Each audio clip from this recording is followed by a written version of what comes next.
Hey guys, this video won't make much sense if you haven't already seen part 1 on keque's channel. There will be a link in the description, as well as a pinned comment.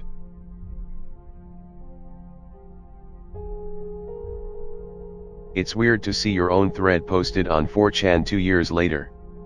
I haven't even been on /r9k in ages, but ain't that just the way? I noticed my thread posted in a story thread once a million years ago, and wound up doing a little Q&A then, but quite a lot has changed since then, even. I can update you right now. Everyone who told me to get the fuck out was right. And I was right too. Baby is a monster. When we first moved in together, things were really good. And they got better for almost a year. But around June of last year, baby started creeping again. There was a huge, steady change between her behavior in high school and how she had become in 2014. She had stopped that shark-eyed automaton shit almost completely. She didn't go around smiling at nothing with big dead doll eyes anymore, not quietly making gently disturbing quips all the time. She wasn't disappearing at random or coming home huffing and sweating through her little blouses anymore. She was almost warm and fleshy. I honestly thought she was becoming a real person. I don't know. But I do know that in June, something happened. Baby was often gone most of the day because she was a medical intern. There was nothing odd about that, and really she seemed to be handling the stress of all of that quite well. I wasn't surprised by that. Baby is nothing if not a master of composure. But there came a point when she started not coming home for days at a time. It started out as a full day, and slowly worked up to 4 solid days. I'm not stupid. It's baby. Something's afoot. Every time I tried to talk to baby about it, she would revert further back. You know how it is, medical professionals are frequently required to work upwards of 30-hour shifts. I have to get used to that, you know. My training requires me to be away for long periods of time. I have to be away sometimes, Jake. I am dealing with my own affairs. Stop questioning me. When it came to the night she finally came home after being missing in action for 4 straight days, I was waiting. I was waiting, and scared. Scared like I had been in high school. Scared for my life. Scared for the life I'd made with this fucking frilly pink monster. By day 2 of the stint, I had driven to the teaching hospital where she worked. Her car wasn't there. It wasn't there at noon, it wasn't there at 4, it wasn't there at 9, and it wasn't there the next day either. She didn't work there. I went home and waited. I called off work. I sat on the stupid fucking frilly, flowery grandma sofa in this stupid fucking frilly lavender room in this stupid fucking artificial vanilla scented frilly fucking house and waited. According to the stupid fucking cat-shaped digital clock on the TV, she came home at 3:01 a.m. A second passes by as all of this occurs. Baby isn't expecting anyone. I've left all the lights off so as not to give myself away. She is, therefore, unobservant, so she isn't masking herself. Her breathing is heavy. I can see lights from outside reflecting off of her in such a way that I can tell she's went in places. Something thuds against the door. Suddenly it dawns on me that this is baby. This is the girl who held me hostage through fear of death in high school. This is the girl who you know for sure has at least 2 confirmed kills on her record. I have made a grievous error. I can faintly hear Bear cackling upstairs. The second ticks past and baby identifies me. Her head snaps up as if she smelled me or heard some minute sound. Her eyes bore into mine. It's baby. It's the monster. It scuttles into the house and closes the door. I hear something dragging on the floor. With the door shut, there's no more light. My eyes had briefly tried to adjust to the light from outside. In the dark again, I was effectively blind. I get up. I try to find a wall to put my back against so it can't surprise me from behind. It all happens so fast. back up against the entertainment system that baby had insisted was cuter than a wall-mounted flat screen. Stop moving. I haven't been attacked yet. Why? Try to compose myself. Hold my breath to try to hear. My heart is pounding in my ears, I can barely hear anything. I taste pennies. White splotches bloom and die in my vision. Realize I can hear it heading for the back room. The back room belongs to baby. I don't go back there. Be brave for once in your life, you Nancy. I grit my teeth. I'm panicking. I can't think fast enough to know what to do. For some reason, I push over the entire entertainment system. I realize I'm having an adrenaline rush. I can take her. I head to the back of the house. I make the classic horror movie mistake of not turning a goddamn light on. I stop in the kitchen. I take a knife from the kitchen. I leave the kitchen. I realize I don't hear movement anymore. She could be hiding. She could have slipped out of a window. Why do I have a knife? What am I doing? This is baby. This is my best friend. This is my fiancé. I stop. I drop the knife. I stand outside the back room door for a while. I don't know what to do or say. What had been the point of all of this? What had been the point of catching her? What had been the point being with her to begin with? The door opens. It's just as dark inside. I remember that night in the farmhouse. I remember how bad I wanted to go home. I remember how I wanted my mom. I remember how my mom told me to stay away from baby. This didn't have to happen. I could have stopped this. I dug myself a hole while everyone around screamed for me to stop. I'm in deep. This is it. There's no saving me now. I step inside. I know what's coming. The door closes behind me.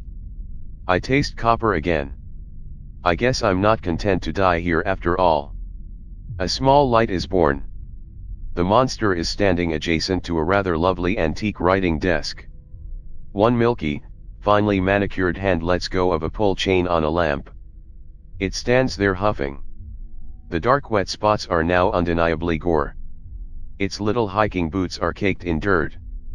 I notice that two of those finely manicured nails are actually broken off. It's staring into me with big, dark, unfeeling doll's eyes. It's baby. I wanted to cry. I never grew up. I'm still just that fat little schlubby boy who just wanted to touch the boob. It suddenly postures aggressively. It pushes its shoulders back, tips its chin upward, and in true baby fashion, goes into the pretty feet stance. You always trusted me, Jake. That's what I liked about you. Past tense. Oh God. I can't speak. Unrelenting eyes violate me. It's time we go on a trip. I want to say stop, what is this shit? What were you carrying, why is the blood on you, please God just tell me something I want to hear, tell me it's strawberry preserves and you broke your nails trying to open the jar, please just say something normal, please say anything normal, I just want my baby back, what happened to you? What happened to you, who did this to you? I can't. It slowly begins to creep up to me. Stop. It balks. I feel a surge of confidence seeing that, and start to. I hear the door swing open. I see baby relax. I feel a blinding, hot pain in my head. I'm on the floor. Everything is screaming pain. My vision blurs. I manage to roll over. I see shapes and colors. It's baby. I see another shape in a color. It's bear. Something hurts my neck and I pass out. Wake up. Briefly think I'm in bed and need to get up for work. Quickly remember that no such luck. There is a very dim light. I'm lying on my back on a hard surface. I'm restrained. I'm gagged with something soft and clean. I try looking around. No. Dirt walls. Stone stairs. The wall. The saw wall. I try to scream. My pants are wet. Oh Jesus Christ Almighty, she's castrated me. Oh. No, I've just pissed myself. Thrash as hard as I can trying to break the restraints. No luck. I have never in my life known fear until this moment. I hear faint laughing. No, I really do hear it. Baby comes into focus. She isn't the one laughing. This is a nightmare. I'm going to wake up any moment now. I'm going to wake up, or I'm going to have a heart attack and die under a farmhouse in the woods, and no one will ever find my body, but everyone will know why I'm dead. Everyone who tried to stop me. Everyone who tried to stop this. Baby pets my hair. Her eyes aren't empty. She's smiling faintly. Her nails weren't broken when her hand went over my face. She looks at me for a long time. She doesn't look angry. It's so quiet. It's so quiet for such a long time. She starts moving her hand around my face. I flinch. She jams my head into facing the ceiling. When she's sure I won't move again, she returns to what she was about to do. She ungags me. It was an over-the-knee sock. Of course it was. I don't scream. I don't speak. She puts her hand in mine. She keeps looking at me. Her face is flushed. She looks healthy. I never realized how ghostly she looked. Are you afraid? I stare. I don't know what answer she wants. I don't think it matters anymore. Yes. Her grasp tightens slightly. Are you afraid of me? Yes. Her smile disappears. She cranes her head down to mine. Good. For lack of more graceful words, she mounts me. She never moves her face more than an inch away from mine. She holds herself on top of me like that for a long time. She feels heavy. I realize it had to have been nearly 7 months since we'd had sex. I missed her. I missed the pink, fleshy person she had become. She had become a real person, and now she was gone. I missed her. I was wrong. What? Do you know why they call it making love? What the fuck are you talking about? She presses herself against me. She feels wrong. We did it. We made love. I'm so scared. I'm so happy. I don't know what the fuck is happening. I hear something skulking around out of my line of vision. She sits up. She slips out of her petticoats. I'm briefly hit with memories of other terrifying sexual romps from happier times. She takes her dress off. She drops it on the floor. That's not right. What is this? None of this is right, but that is easily the least right thing that's happened here tonight. She looks. She unbuttons her blouse. She won't drop eye contact. She opens the blouse. No, now I knew fear. I have to bite the insides of my cheeks to keep from screaming. I pissed myself again. The thing I can't see is behind me. I can't think. I feel like I'm going to throw up. I suddenly understand why she's been gone. I suddenly understand why she's been distant, like she's been hiding something. I suddenly understand why, for once, she's scared. She's pregnant. The most evil thing in the whole God-forsaken world is not money. It is the trend of ever larger petticoats in Lolita fashion. I haven't said anything in what has most likely been at least half a minute. She gestures to her belly. It's small but distinctly pregnant. If she just wore normie clothes, I would have caught on months ago.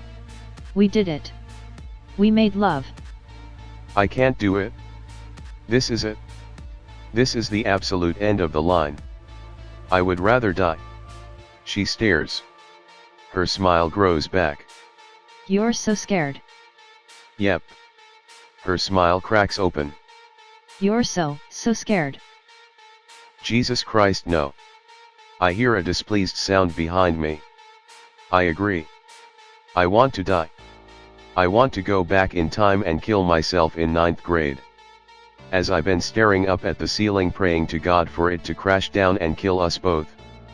Us 3. Us 4. Baby has buttoned her blouse back up and began to undo my pants. She's staring at whatever I can't see. You are never, ever going to get a boner out of me right now. You know what, that's fine. Maybe she'll get offended and kill me. That would be fine. She's futilely trying to rub an erection out of me.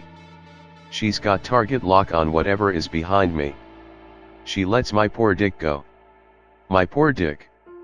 You didn't ask for any of this. Oh. Oh, this goddamn crazy bitch. It's been months. Her tongue swirls around head. I hate her so much in this moment. It's been months. I can't stop it, I start getting hard immediately. She knows me too well. Her little pink mouth forms a vacuum. In a better time, I could have thought of nothing. I could have laid in bed with soft, warm baby slurping my dick up like an otter pop in summer and thought of nothing at all. But that's just not life, is it? Who is behind me? Why is baby doing whatever she does out here again? Why would being pregnant make her start doing this again? Is she reverting because she's scared? Is she eating man flesh to nourish her demon child? She's eating this man flesh like a starving woman, tish. Is it a ritual? Who is behind me? Has she been sacrificing people to it? Whatever it is. What is any of this? What does she do out here? Who is behind me? Stop. The tight, hot mouth lets go of me. Instant regret. A thin strand of saliva and precum floats partly attached to her lower lip. She gets back in my face. I can smell that weird, musky sweet wet pussy smell. Just kill me, please. She kisses the corner of my mouth. She says gently, You want me to stop? She's grinding that little slit against me. Let me die. You want me to stop? She kisses me sloppily now. I hate tasting my own dick. I love her mouth. I'm scared. I want to fuck her. I want to go home. If I had arms, I could kill myself. If I had legs, I could run away. She's breathing in my ear. Tell me you want me to stop. I can't. This is my life. It's all hers. She knows it. She's sucking my neck like she did when we were teenagers. The tip of my dick is just barely stroking inside her lips. She's awful. I love her. Tell me to stop. Please stop. She holds my face firmly with one hand. Do you remember what I told you? You're mine. You do what I want. I feel my cock stretch her open. It's been a long time. She's so tight I'm going to lose it. Wait, I said stop, she's raping me. God, she's tight. She kisses me hard. I can feel her gripping me purposefully inside. She grabs my face again. You're mine. Yeah, I know, you fucking bitch. Say it. Can you give me a break? Say you're mine. Her pussy is milking me. Fuck it, I give up. I'm yours. Her grip on my face and her grip on my cock are suddenly unbearable. She screams. I hate myself. I come buckets. I close my eyes. I'm dead. This is hell. She lays down on my chest for a moment. Then she says, Okay. There's pain in my neck again. I don't look. I don't want to know. I black out. I come to. For a second, I think I'm dead. Then I realize how bad I feel. I'm in my bed. It's daylight. I'm alone. I'm missing my left ring finger. The place where it used to connect to my hand is wrapped in gauze and hurts every time my heart beats. I go downstairs. Baby is in the living room. She smiles at me. Hey. I walk further into the living room. She raises her eyebrows expectantly. She looks better. She looks pink. I stare at her for a while and she stares back. Looking at her stomach, I realize if I had been more observant, I could have figured out what was happening. She tips her head down and keeps staring. I understand. Hey. She smiles. I don't know what to do. I sit down on the stupid frilly couch. It's comfortable. It's not so bad. Ain't that just the way? She pats me on the leg and gets up. She goes to the kitchen. I sit for a while. Maybe I could just sit on this couch forever and she'll stay in the kitchen forever. But that ain't the way. I go to the kitchen. Bear is seated at the table. Baby isn't there. I am horrified. I stare at Bear. I stare at Bear for a long time. It does nothing. I look away down the hall to the back room. Nowhere else she could have gone. It dawns on me that I'm going to be a parent within a few months at the most. I walk up to the door. Nothing happens. It doesn't open. I put my hand on the knob. I hear a soft thudding in the kitchen. I twist the knob. It's locked. Go back to the kitchen. Bear is gone. My life is fear. Go back to the living room. Baby is there. Bear is not. I don't care. I sit back down on the nice, frilly couch. Baby snuggles up to me.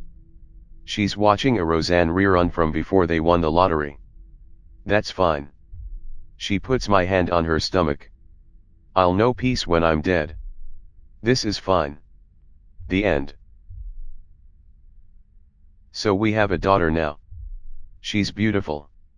She seems to take after her mom.